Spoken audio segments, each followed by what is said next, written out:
¿Qué tal, amigos? Bueno, Bien. este va a ser el primero de una serie de podcasts que vamos a tratar de realizar sobre cine. Mi nombre es Ais Obregón y junto con mis compañeros, preséntense, Juan chicos. Ignacio Villano acá. Monty Matías acá en el ojo de la cámara. Eh, Vamos como que a tratar de tocar hoy una película fantástica, un clásico de los años 80, Boogie Nights. 90, 90. 90, 90, 90. perdón. Del director Paul Thomas Anderson. Y bueno, para empezar, capaz un resumen de la película. ¿Alguno de ustedes quiere resumirla?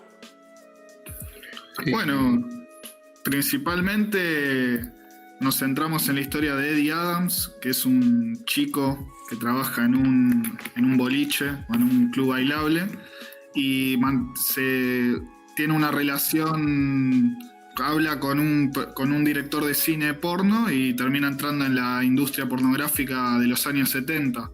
Y después, bueno, va variando en diferentes personajes, pero eso en un aspecto general. Ese es como el aspecto superficial de la película. Claro, exacto.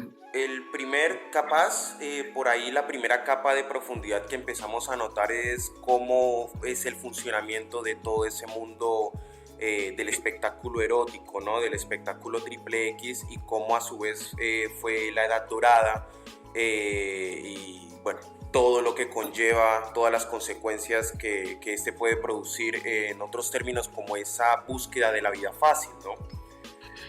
Mati, algo que quieras agregar antes de capaz empezar a desglosarla?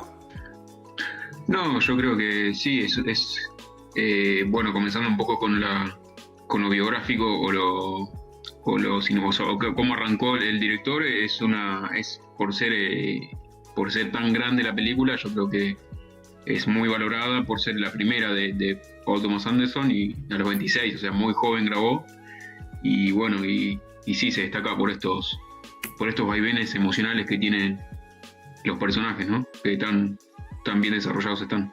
Uy, qué envidia, los 26, o sea, ya nosotros tenemos que tener esa meta para entonces. Nos queda tiempo, nos Nos queda queda tiempo. tiempo. Hay esperanzas. Eso. Para empezar, bueno, algo que quisiera como por ahí empezar como un hilo para que podamos ir hablando, y es un tema que algo me llamó muchísimo la atención de Paul Thomas Anderson a la hora de realizar esta película, y es que utiliza muchísima la anticipación. Por ejemplo, detalles como los de que la chica rubia, ahorita no recuerdo el nombre del personaje, Roller Girl. la Roller Girl, Ujú. se nos presenta de primera mano en un colegio, en una escuela, pero con las piernas abiertas, ¿sí? Y pues ya siendo criticada, pero esa primera imagen con las piernas abiertas ya nos dice Sí. absolutamente todo. Obviamente, De hecho, sin ya necesidad. ya hay como un desarrollo, predesarrollo ya en la primera secuencia de la película, cuando ya arrancamos ahí en una bárbara plano secuencia donde con los elementos cinematográficos nos puede describir ya un poco Paul Thomas en lo que va a ser la vida caótica de estos personajes. Exacto, exactamente. Incluso, o sea, ahora que mencionas, por ejemplo, el plano secuencia, es todo este tema de referencia a Scorsese, ¿no? Sí. Sí, totalmente. Sí, sí. Sí, el plano del Copacabana. Sí, se nota la inspiración. La inspiración, la Y en el referencia. plano espejo, donde está Mark Wahlberg ahí, Eso como haciendo con, la catarsis. con Toro Salvaje, el final de Toro Salvaje. Claro, sí, sí. Exacto. Sí. Sí, en una misma entrevista él dice que tiene mucha inspiración de Scorsese y de Robert Altman también. Y otros planos que también se me vienen a la mente es cuando bueno, entramos en terreno de spoilers ya metida la película, que el personaje de Mark Wahlberg empieza a entrar en la droga y aspira cocaína. El zoom in o push in a la cara es muy parecido al de Goodfellas también. Así Sí. que la inspiración está muy clara ahí. Incluso la misma historia, ¿no? La misma historia, porque va, o sea, con Goodfellas es como ese tipo de vida en el que el sujeto, el protagonista, quiere como que obtener esa vida fácil, y ya como que tú más o menos sabes cómo, de hecho eso es algo que quiero ir más adelante, ya tú más o menos sabes cómo va a terminar, pero quieres ver todo ese proceso en el que él busca la vida fácil, la encuentra y después se va desmoronando poco a poco, salvo que aquí es un poco más compasiva y no le destruye por completo la vida. En ambas yo creo que se presenta esto, lo que es superficial por un lado, o la trama, por así decirlo, y en subtrama se presenta lo que es el trasfondo de estos personajes, ¿no? Que en ambos sí se cumple como similarmente entre Goodfellas y esta película. Exacto. Algo que también, por ejemplo, me puede llamar muchísimo la atención es cómo Paul Thomas Anderson desarrolla o caracteriza a sus personajes. ¿Qué opinan de eso? Yo creo que está pulido al máximo. Por ejemplo, lo que se me viene a la cabeza es al principio, cuando el personaje de Wahlberg se mira al espejo en la pieza y hace como los movimientos de karate que son característicos después del personaje a lo largo de toda la película. Y ahora volviendo, por ejemplo, al proto a Mark Wahlberg, por ejemplo, que ese plano panorámico que nos muestra de su habitación, por ejemplo, que también es bastante representativo de él, nos muestra todos los deseos que él próximamente va a alcanzar, ¿no? Los carros, su figura como Bruce Lee, las chicas, incluso hay un par de guitarras en el fondo donde nos muestra también como ese querer cercano a la música que nunca va a lograr, ¿no? Totalmente, de manera sutil el director te presenta todas estas cosas, también en muchas situaciones de diálogo, es muy, como dije, está muy pulido. En ese sentido, claro. ¿Qué ibas a decir, Mati? No, para agregar, yo creo que sí, adhiriendo a Juani, pule muy bien en formas generales lo que es la ambición y la inseguridad que tienen los personajes a lo largo de la historia. Y esa inseguridad o esa falta de amor propio y hacia el mundo exterior. Listo. Entonces vamos a ir por partes. Entonces tenemos a un personaje que primero empieza buscando la vida fácil y de hecho no es solamente él, ¿no? Son como que todos los personajes que se nos muestran en la escena inicial y cómo a partir de ahí cómo se nos muestra primero como en un conjunto y luego por separado a cada uno en su vida diaria, ¿no? Vamos por ahí. ¿Cómo es la vida de cada personaje? Bueno, primero podemos comenzar con los dos personajes principales, Eddie Adams y Jack Horner, si les parece. Sí. Eddie Adams. Sería Amber y... después está Amber y bueno, después el resto son los secundarios. Bien. Eddie Adams es un chico de 17 años que trabaja en un boliche bailable creo que limpia, ¿no? Como que en la escena en que habla con Jack está moviendo los vasos usados. Sí. Y eso es lo primero que se nos presenta también. Después viene su conflicto familiar, que es un punto muy importante en la película. La relación con su madre más que nada. Y como el desapego con el padre. Exacto. Sí. Sí. No, habla. Perdón.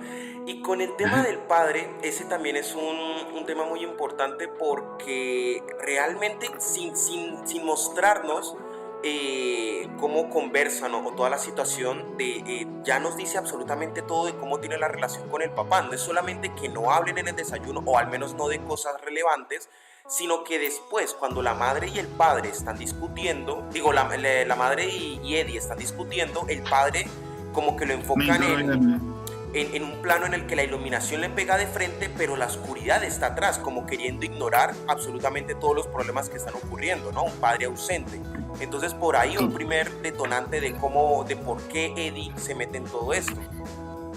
Totalmente. El tema familia es como muy, muy fuerte durante la película.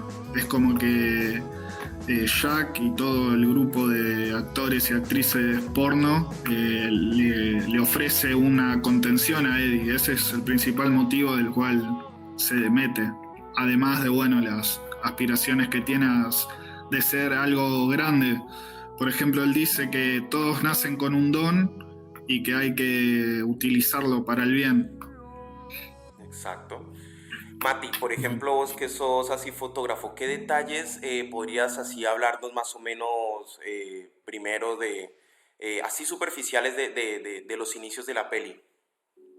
No, yo creo que lo que más se destaca, que lo íbamos hablando, son los planos secuencia que ayudan muchísimo o son una parte clave del film para desarrollar los personajes y esa parte subyacente de la vida de ellos, ¿no? Y bueno, después lo que, o sea, para resaltar, creo que utilizan muchas iluminaciones focales que resaltan esa parte oscura del personaje. Exacto, eso es algo muy importante. La iluminación que trabaja Paul Thomas Anderson es bastante significativa y como siempre, ¿no? O sea, lo más que ayuda es siempre a tratar de apuntar a caracterizar a los personajes.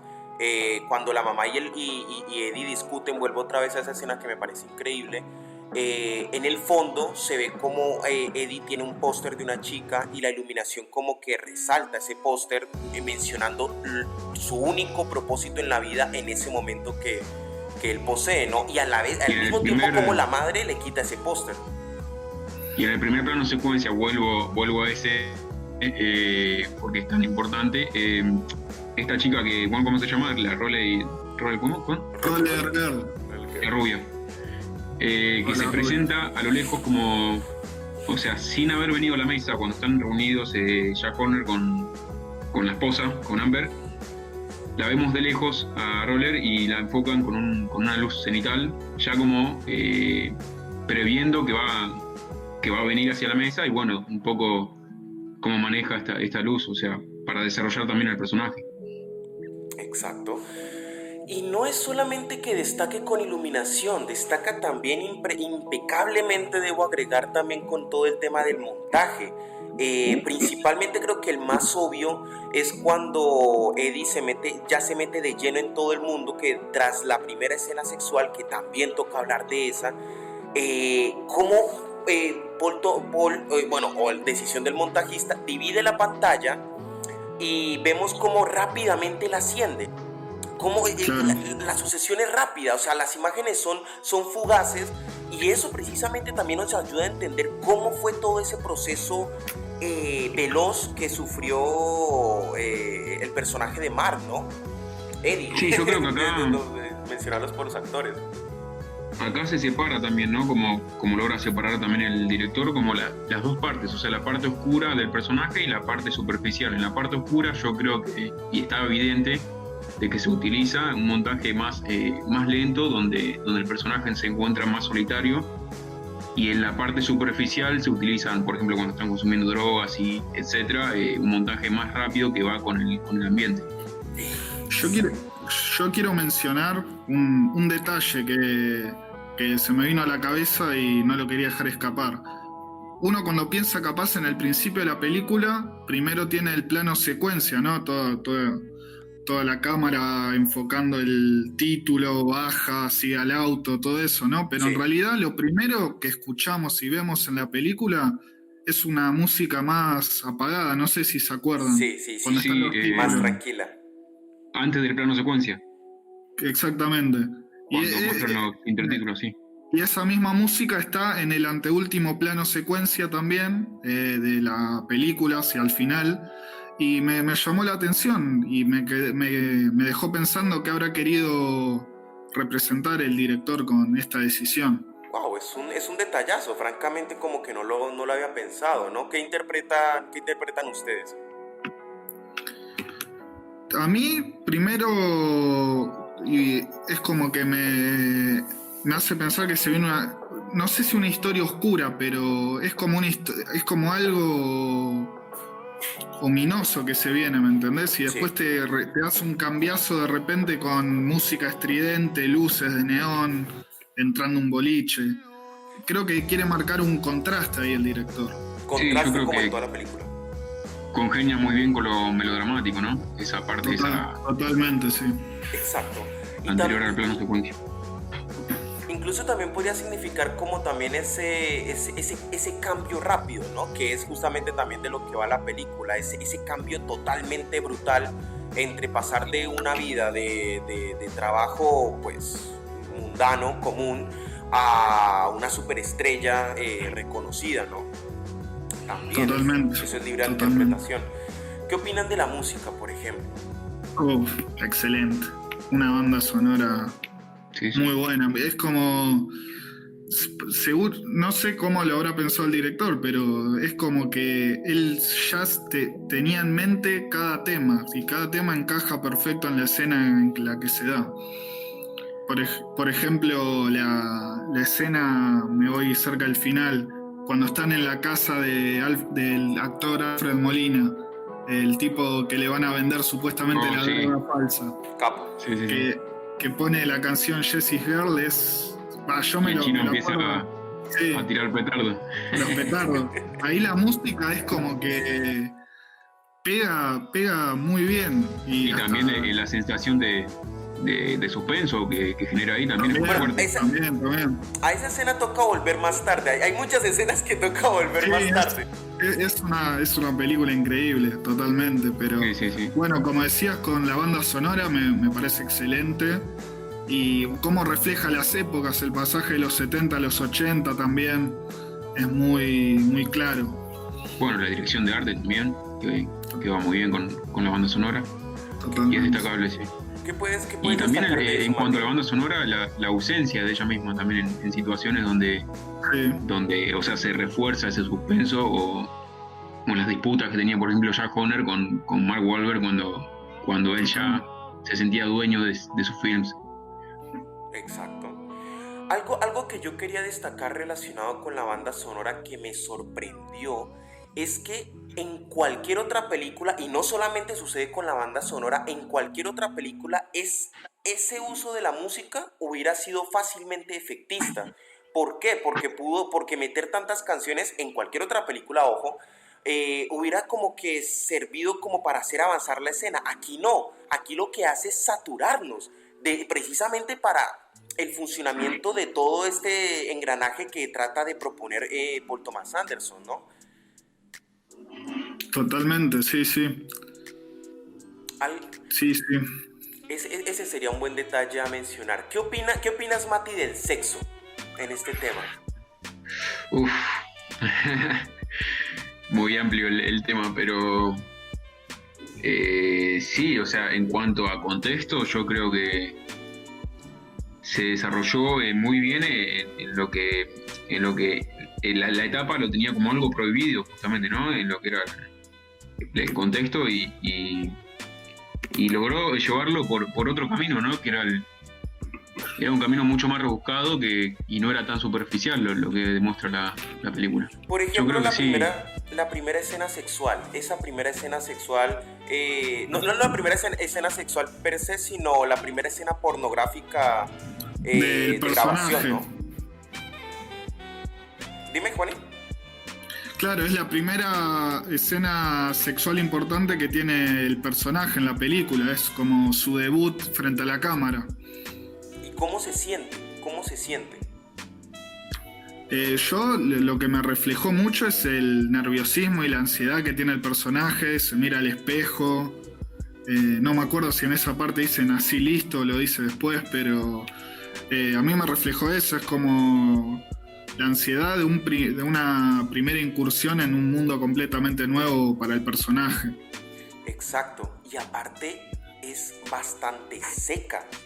Es muy seca, o sea, le quita como que toda la magia a la que estamos acostumbrados con esa visión del sexo, que desde pequeño uno piensa es el placer máximo del ser humano, ¿no? Y aquí lo sitúan por completamente debajo, lo banalizan hasta un punto de ser simplemente un trabajo, ¿no? Y incluso se percibe de esa forma. Los momentos en los que capta la cámara se refleja perfectamente eso. Es más un producto que una emoción en sí. Totalmente. Sí, sí. ¿Qué más nos pueden decir de todo este sistema? No sé, Mate, ¿qué otra cosita puede haber por ahí? Por ejemplo, querías hablar de la escena de los petardos, ¿no? Sí, sí, como tantas otras, sí. Eh, no sé Es, qué. es una escena digna del suspense hitchcockiano para mí. Es increíble. Tensionante, desglosémosla. ¿Cómo funciona? Por qué es tan jodida de percibir? Bueno, primero partimos de una situación en la que ya puede haber problemas de movida, que es no van a entregar droga real, sino que es bicarbonato de sodio. Eso ya te plantea como que se están metiendo en algo malo. En cualquier momento como que te van a atrapar, ¿no? Claro, y después no es que van a la casa de alguien como vos, como yo, alguien normal. Es un tipo que está loco, o sea, ya ves que está cebado. Y Que eso. la tiene re clara con la droga. Claro, también. Eso realza. Eso realza la tensión mucho. Sí, por ahí va. Y aparte el uso de los totes, se escuchaba por ahí en una crítica no recuerdo ahorita el nombre del compañero, era como, era más de ser de David Lynch que de Martin Scorsese, ¿no? Sí. Sí. La elección del chico tirando los petardos es tremenda. Solo a Paul Thomas Anderson se le puede ocurrir algo así y pega totalmente. Exacto. Contrastes. ¿Por qué en esta película está tan bien implementado el uso de los contrastes? ¿Quién quiere hablar al respecto? ¿Contrastes en qué sentido lo decís? En todo claro, sentido. ¿en qué sentido? Sí. Van todos, ¿no? Mati, ¿por ahí detectaste uno, Juani? Yo creo que sí, la contradicción, por empezar, la contradicción que hay entre lo que lo venimos destacando, entre lo superficial y lo oscuro, y es el contraste más evidente. No más evidente, sino lo que más destaca del film. Después podemos ir a lo elemental, obviamente. Exacto. Algo que capaz yo quería mencionar, porque a mí fue como el único detalle que no me terminó de convencer, y fue el personaje de Little Bill, ¿no? Sí. Que me parece fantástico el plano secuencia en el que él se suicida, pero sí como que noté que le había faltado algún pequeño detalle en el que él realmente se mostrase desesperado, ¿no? Porque esta es mi opinión y capaz la podemos discutir, en la que, por ejemplo, él ya había pillado a su esposa, pues que se la estaban garchando varios hombres, y llegado a un punto como, por ejemplo, en la escena de la filmación, que ya habíamos visto esos momentos de la filmación de la primera escena pornográfica, él luce muy tranquilo, y siento personalmente como que le faltó algún momento en el que él realmente se mostrase desesperado. No sé, por ejemplo, en otra película. ¿Sí? De mi parte, yo creo que estaba muy enaltecido en él, pero lo tenía como reprimido, o sea, solo en su mirada se reflejaba, yo creo, también rememorando a los planos de Hitchcock, que la mirada ya te muestra mucho, muy evidencia mucho del interior del personaje. Yo creo que sí, se notaba mucho. Puede ser. Parte. Claro, tal vez hay una discordancia como planteas vos, ¿sabes? Que en las situaciones de filmación el tipo está ordenado, da órdenes, y por el otro, cuando encuentra a su mujer engañándolo, se queda prácticamente como un boludo, no hace nada, se queja y no puede reaccionar. Pero claro, es como que puede ser que un detalle más, coincido ahí, un detalle más le hubiera dado como más impacto a todo ese plano secuencia, que ya de por sí es un plano secuencia. Pero yo creo que perdería con la sutileza que él maneja. Puede ser. Puede ser, siempre está como que toda esa interpretación. De hecho, entiendo el punto al que va Mati, ¿no? Porque normalmente cuando una persona va a cometer ese tipo de actos, no, como que está esa historia de nadie lo hubiera sabido, nadie lo hubiera anticipado, yo no lo hubiera imaginado, ¿no?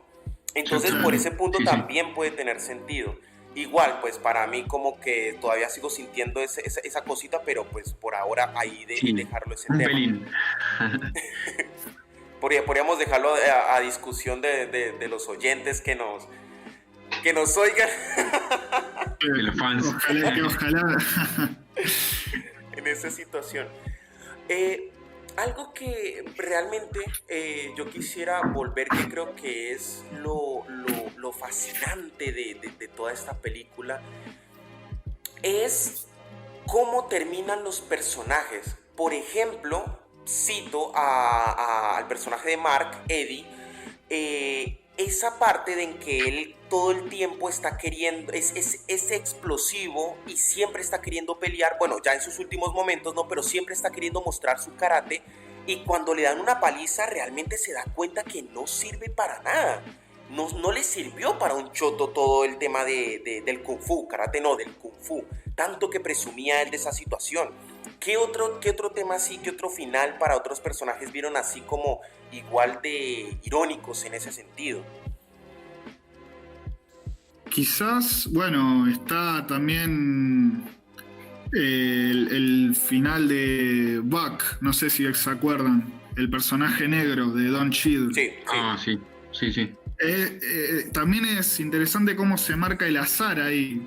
No sé si hay mucha ironía, como decís vos, pero es el azar de que el tipo pasa de intentar de una manera honesta conseguir un préstamo para abrir su negocio y después se lo niegan. Termina abriendo su negocio con plata robada por un asesinato. Creo que es muy, de nuevo, contrastante esa situación. Incluso ya hay una ironía muy marcada en lo que es el contexto, que ya este personaje, ¿cómo se llama el negro? Buck. Buck, cuando va a pedir un préstamo, no se lo dan por el solo hecho de ser un actor porno, y yo creo que en ese entonces era un servicio muy consumido, y ahí ya se encuentra una ironía. Una doble moral, que... claro. No, y de hecho tiene su ironía también, o sea, como vino remarca Mati, también es todo el tema de cómo tú en esta vida de lujos y de, podríamos decirlo así, de perversiones, pues puedes fluir fácilmente y hacer lo que se te dé la gana, pero en la vida real te chocas y realmente no puedes hacer absolutamente nada. Donde eras el rey en un pequeño pueblo, en esta gran ciudad, en este gran imperio, tú no eres ni mierda. Eres una hormiga que tiene que mamarse cualquier obstáculo que el sistema te imponga, ¿no? El discurso de lo prohibido, diría mi amigo Focal. Bien. Lo prohibido selectivo. Excelente, excelente. Eso de los personajes es impresionante, sobre todo con Julianne Moore. Ahora con Julianne Moore, ¿qué opinan del personaje? ¿Cómo fue todo ese proceso que sufrió? Bueno, es fuerte todas las inseguridades que tiene y problemas personales que se marca cuando se relaciona con los otros personajes. Por ejemplo, se me viene ahora a la cabeza la escena que está con Roller Girl en la habitación, las dos consumiendo cocaína. Fantástico. Y una le dice a la otra que vas a ser mi mamá y ella le dice que sí. Es la búsqueda del personaje de tener a su hijo que no puede y lo busca en otras personas. Me parece muy, muy notable eso. Sí. Eso principalmente, sobre todo por toda esa personalidad que tiene el personaje de Julian, ¿no?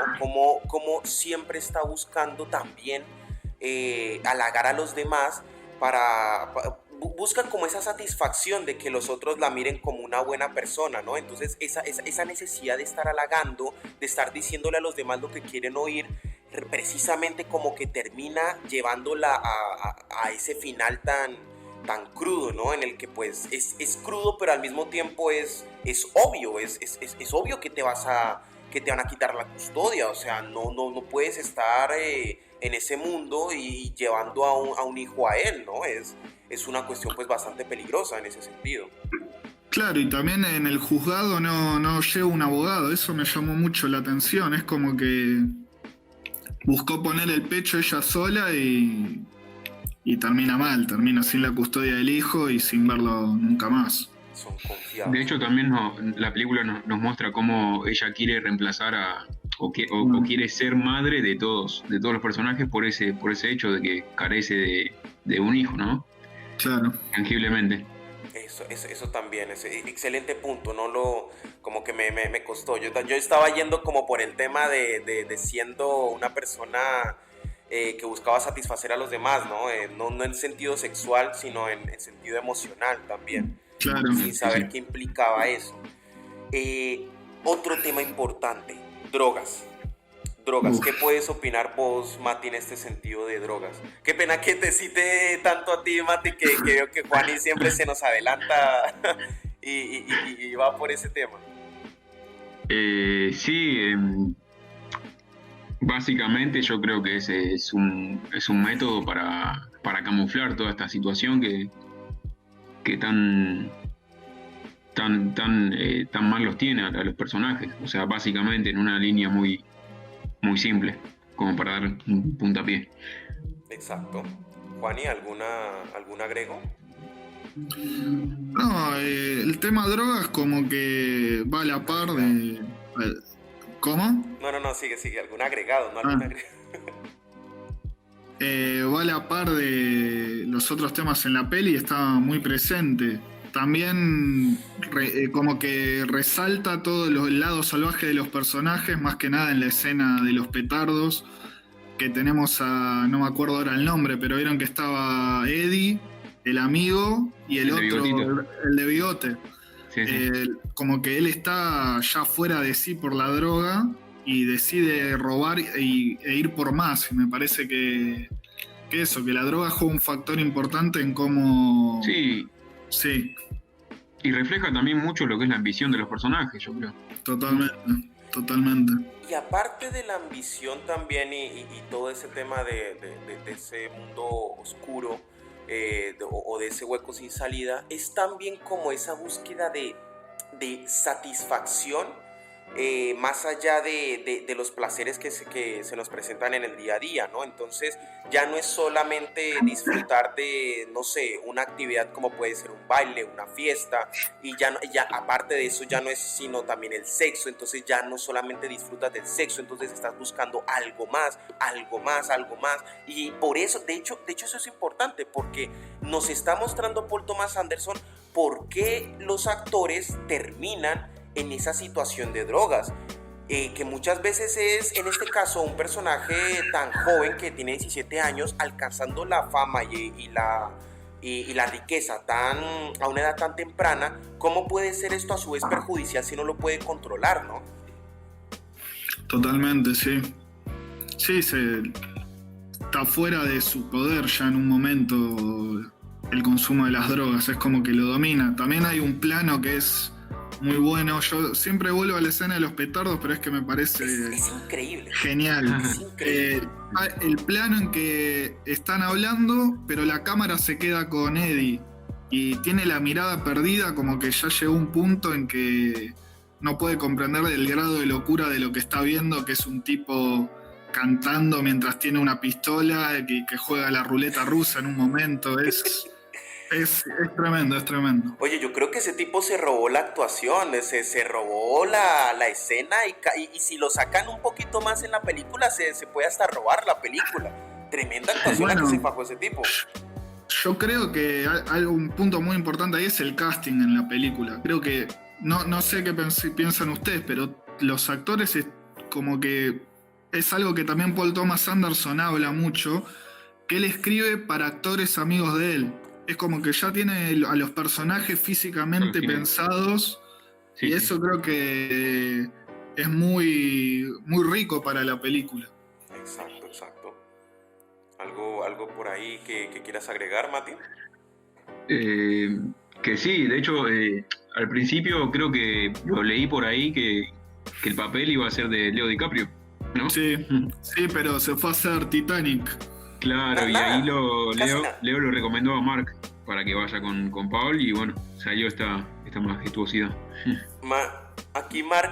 Mark Wahlberg me parece un capo en todo momento, excepto cuando se le da por llorar frente a la mamá. Ay, sí, yo dije, llora bien, cabrón, no sé. Sí, sí. Medio pelotudo, pero es lo único, creo yo, que de esos pequeños detalles estúpidos que no le restan absolutamente nada a la película, al igual que el que acabo de mencionar sobre Little Bill, que pues hace falta mencionarlos por simplemente joda, pero se mencionan, ¿no? Actuó como el culo en esa parte, pero en el resto destacó, impresionante, o sea, cómo marca los momentos desde que es joven como alguien ingenuo e inocente y presenta inmediatamente diciendo, bueno, ¿quieres de 5 pavos o de 10 pavos, no? Hasta después cómo se convierte en una bestia explosiva. Sí, hablando de casting y de las actuaciones, no sé qué pensarán ustedes, pero el personaje de Philip Seymour Hoffman, que hace el rubio que gusta de Mark. Tremendo. Creo que, o sea, una lástima la muerte del actor, porque literalmente creo que era uno de los mejores actores de la actualidad. Y con tan poco, o sea, gracias a la escritura del guión, a la dirección, pero con tan poco es un personaje que te hace sentir la incomodidad, y creo que la actuación del actor es algo vital ahí para sentirlo. Es increíble. Y la caracterización que aplica Paul, espero que haya sido Paul, porque pues también todos se lo damos a Paul y se nos olvida que pudo haber otra gente que pudo haber aportado. Claro. Le da, por ejemplo, a Hoffman, por ejemplo, cuando va a saludar al personaje de Mark, Eddie, por primera vez, se lame los labios. Cuando lo mira, se lame los labios, sí. representando ya directamente esa futura cómo lo vamos a descubrir como un homosexual reprimido, ¿no? Totalmente. Entonces, por ese punto, ¿alguien por ahí quisiera agregar antes de llegar como a una especie de conclusión? No. Vamos bien, sí. Creo que por ahora pues llegamos a alcanzar bastantes puntos importantes en ese aspecto. Y en conclusión me parece que es una película que destaca en absolutamente todos los apartados. Francamente, yo de mi parte creo que en los principales en los que destaca son en la conexión que logra generar Paul Thomas Anderson con su guión. Todos los detalles están hilados, todo evento lleva a otra cosa, súper detallista, con mucha variedad y impecables actuaciones. Y la música, como ya bien lo hemos hablado, es un elemento que no es para nada efectista en este punto, en esta película precisamente. Entonces, Paul Thomas Anderson logra destacar en absolutamente todos los apartados, así como varias de las películas de esa época, ¿no?